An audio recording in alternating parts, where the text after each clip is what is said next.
In this video, we're going to look at radio historically and as a scientific phenomenon. But I'd also like to propose a poetics of radio. I'd like to suggest an expanded definition, one that is lyrical, even expressionistic. The history of radio is, of course, a history of radical reinventions of communication, of technology changing the course of politics, of the discovery that we could literally harness the air to transmit sound across oceans. But because these developments were so swift and astounding, if we shift our point of view to the minds of the inventors, the artists, and the listeners themselves, the history of radio becomes a history of the fantastical, of new ways of hearing and seeing, and finally, of reimagining the world. This radical shift became ingrained in Western consciousness, so that today we take our post-radiophonic reality for granted. But it is still there, influencing our worldview and altering the aesthetics of our perceptions. So I would like to start, not in the distant past, but in 1997, a little closer to our cultural moment. This is the opening sequence of Contact, a sci-fi film conceived and developed by the astrophysicist Carl Sagan.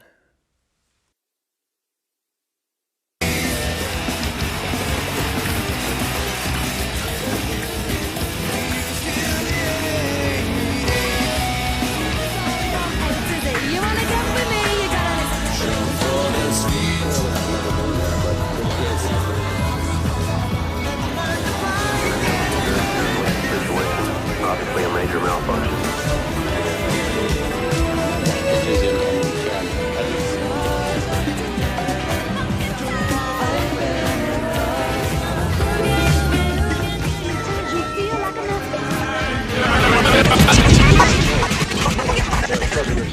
Well, I'm not a crook.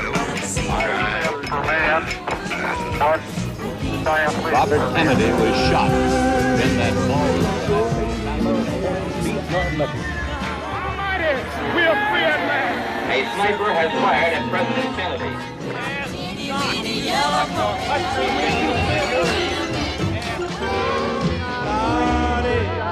Thomas Martin. Or have you ever been member of Thomas Martin? Never died.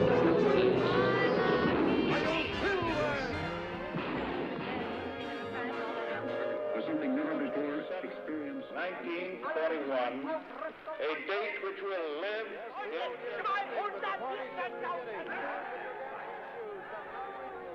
And we continue this season's final edition of our Maxwell House Good News of 1930. Walter Winchell. Good evening, Mr. North American. All the ships at sea. Let's go to press.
W9GFO.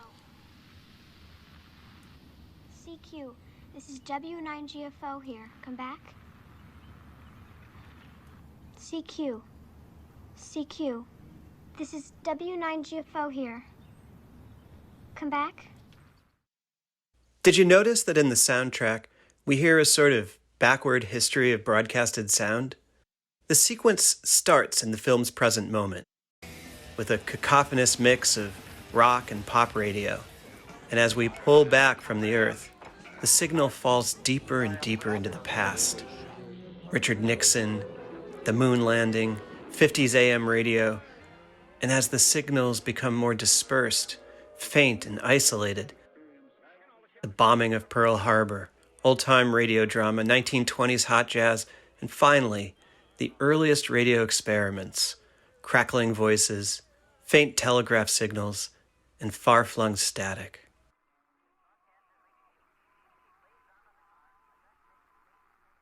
Broadcast sound literally hitches a ride on electromagnetic waves that emanate from the Earth to fan out across space and time.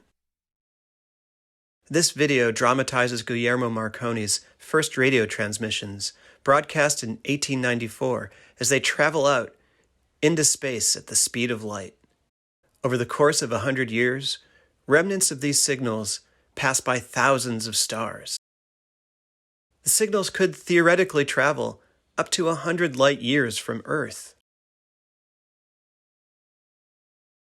Most radio broadcast is broken up in the ionosphere, but in theory, it's possible for radio to remain intact and even detected by a powerful receiver in distant solar systems. Since radio's invention around the turn of the 20th century, we have literally been broadcasting our existence into the void of space. Carl Sagan imagined that contact with aliens might be made via radio signals. And even if the opening sequence of Contact is more fiction than science, I think it nicely sets up three themes for our Poetics of Radio. First, radio as a supernatural or metaphysical phenomenon. Next, the idea that the signal is always out there somewhere, transcending not just Earth, but perhaps time itself. And finally, the attempt to reach out into the darkness and communicate, to be heard and receive a signal back. From the beginning, long before scientists discovered that radio waves ripple out into the vast expanse of space, radio innovators, from inventors to artists, have had the strange sense that they are in touch with a realm that seems otherworldly, transcendent.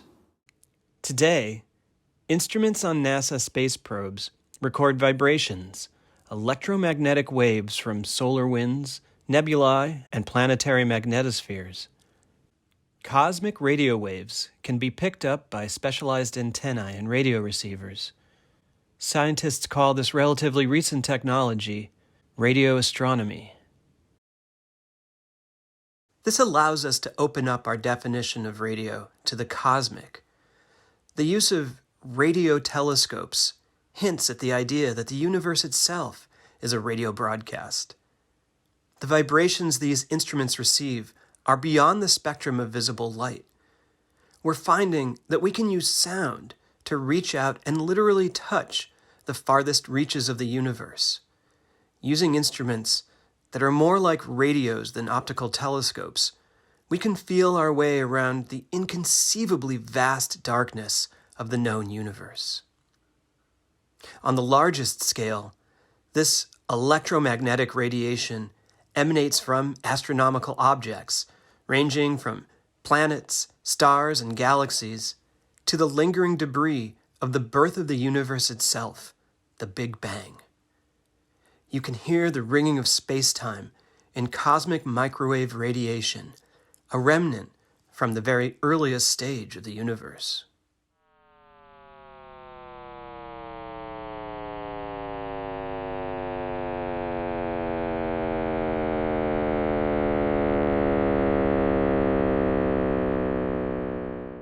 In a sense, radio is everywhere.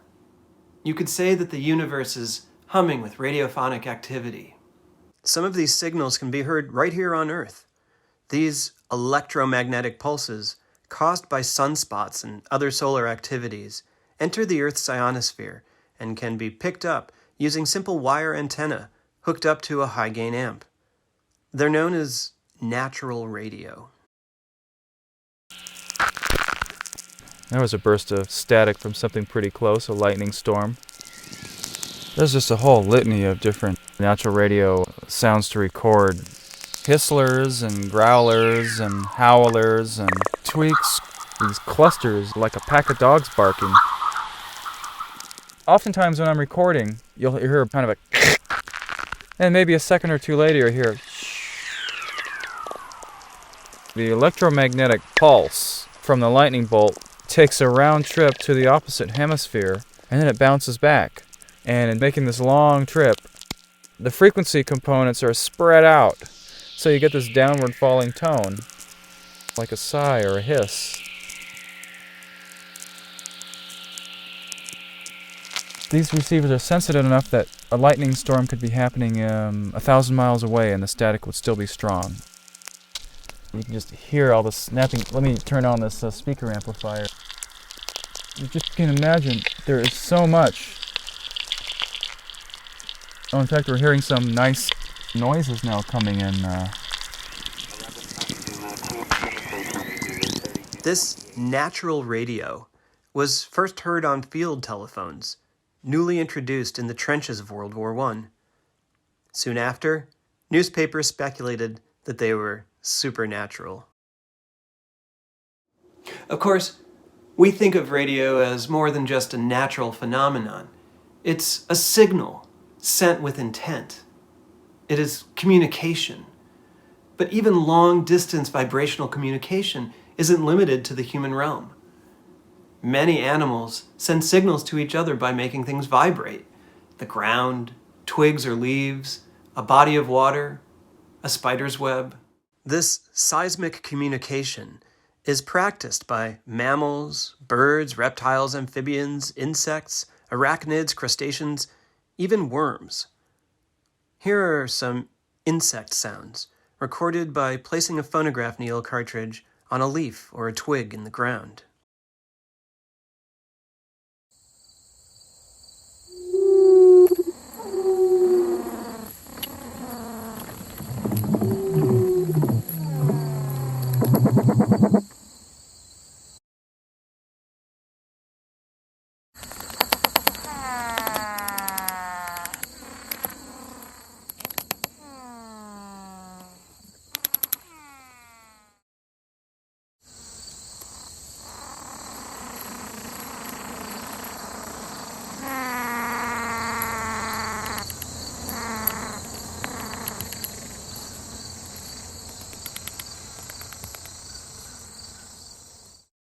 Think of this as a kind of animal radio, broadcast all around us all the time, which we can never really hear. The impulse to communicate across great distances is ingrained in human endeavors as well. It's an ancient idea. You can determine any culture's priorities by considering the tallest structures they build. In medieval towns, church towers are the tallest, meaning religion was at the center. But what sits inside the top of a tower? A bell. A kind of early radio, sending messages over wide distances from the center of town, announcing birth, death, the selection of a new leader, or invasion. So the invention of radio in the years leading up to the 20th century were really just the latest stage in the human history of creating technology that could reach farther than the eye can see, beyond what the ear can hear. Until the 19th century, information could only be conveyed across long distances as fast as a human being could travel. But starting in the middle of the century, all of that changed. Here's a timeline of the early events in the history of the invention and the distribution of the radio. In 1866, the first message was sent by transatlantic telegraph.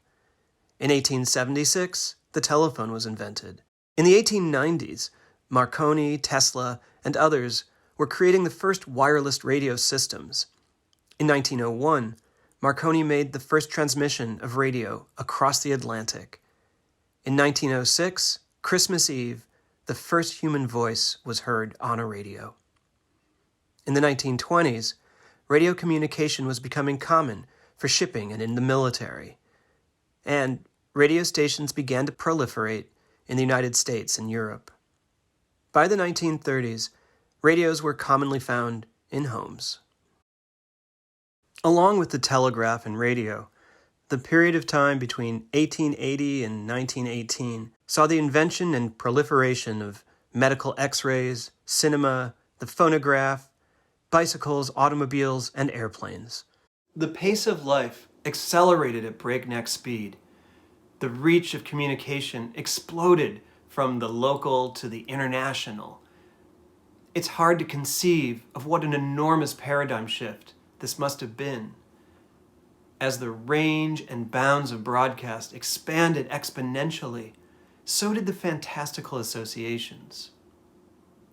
This era, the introduction and eventual domestication of radio, was, perhaps not coincidentally, an era when belief in the occult was widespread.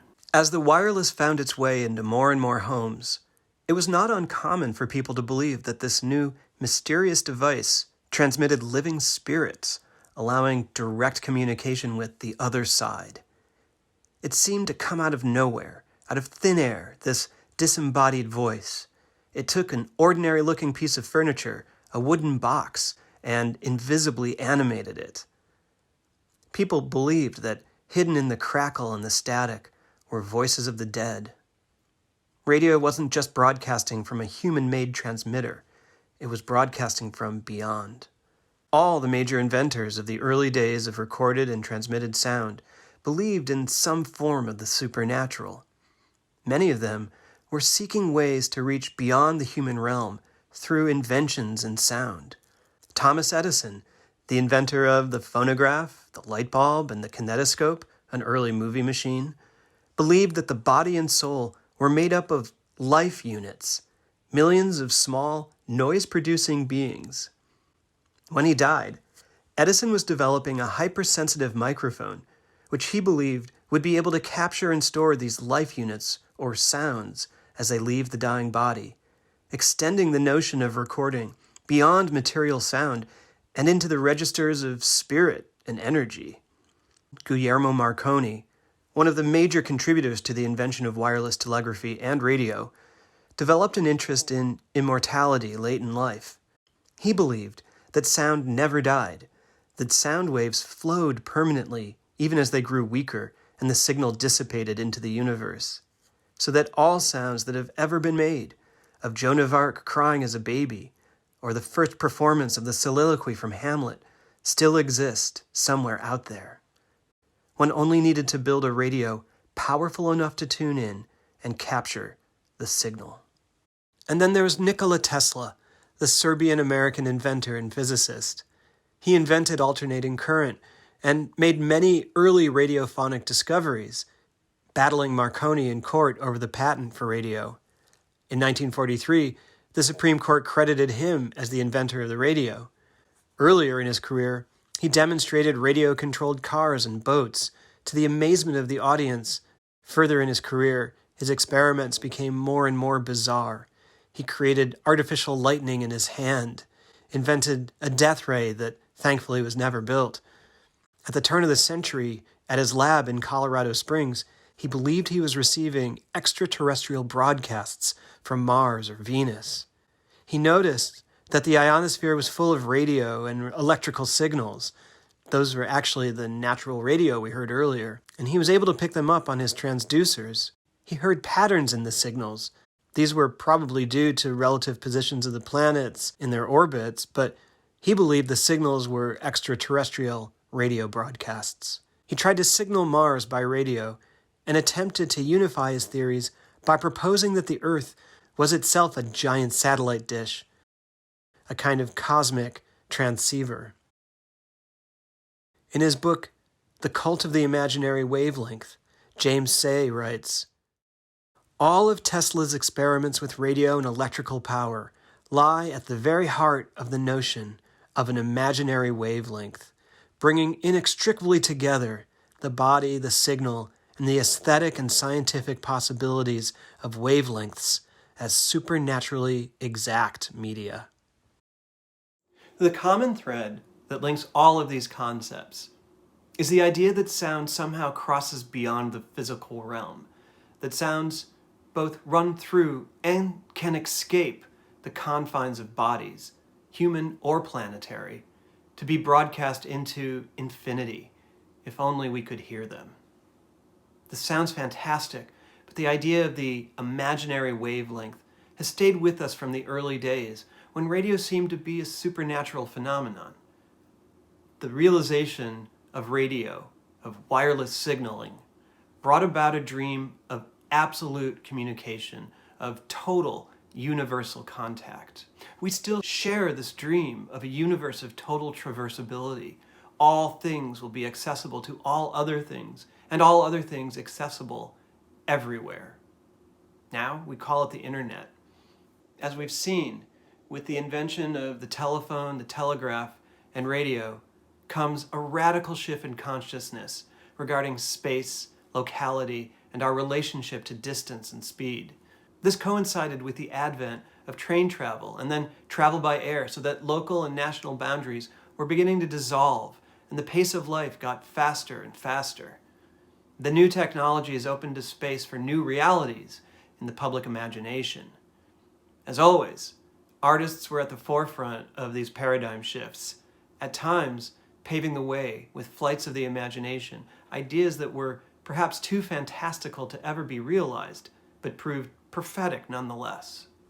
In 1933, F.T. Marinetti and Pino Masnada, two Italian futurists, wrote their Manifesto of Radio, in which they claimed that radio is becoming the spiritual son of the country, a great wizard and sorcerer. They write, "La radio shall be 1. Freedom from all point of contact with literary and artistic tradition. Any attempt to link la radio with tradition is grotesque. 2. A new art that begins where theater, cinema, and narrative end. 3. The immensification of space. No longer visible and frameable, the stage becomes universal and cosmic. 4.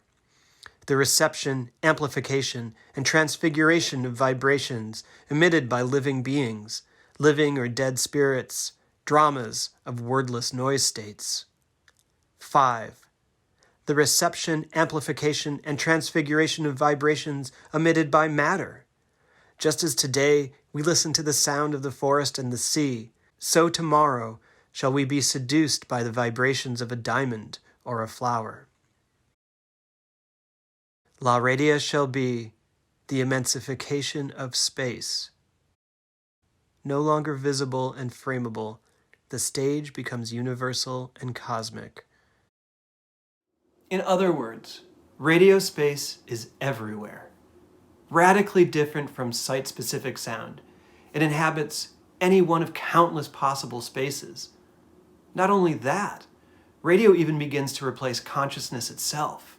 In 1921, Velimir Khlebnikov, the Russian futurist, wrote Radio of the Future. "The radio of the future, the central tree of our consciousness, will inaugurate new ways to cope with our endless undertakings and will unite all mankind.